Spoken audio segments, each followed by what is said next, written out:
শিশুর চিন্তা শুধুই মাকে, নাই অন্য আশা। নিষ্কর্মা লোকের চিন্তা তাজ দাবার পাশা। যোগীর চিন্তা জগন্নাথ, ফকিরের চিন্তা মক্কা, ধনীর চিন্তা ধন আর ৯৯ ধাক্কা। অদ্ভুত সুন্দর এই একটি দোহা রয়েছে।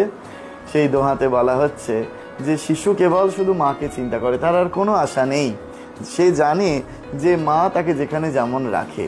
তো শিশুর চিন্তা শুধুই মাকে, নাই অন্য আশা।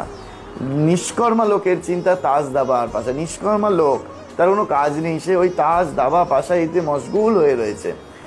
যোগীর চিন্তা জগন্নাথ, অর্থাৎ যোগী সে বারবার ভাবে যে আমি কতবার শ্রীক্ষেত্রে গিয়ে সেই জগন্নাথ মহাপ্রভুকে দর্শন করব।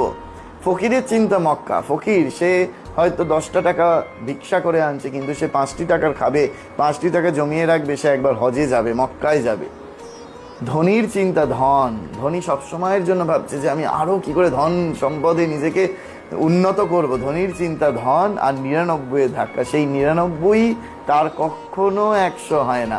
সেই জন্য আমাদের বারবার করে মনে রাখতে হবে যেন আমরা সেই শ্রীরামকৃষ্ণদেব যা বলছেন বিষয় পরবর্তীকালে বিষ হয়, সেই বিষয়ের দিকে যেন আমরা ধাবিত না হই, আমরা সেই বিষয়কে সৎ পথে কাজে লাগাতে পারি।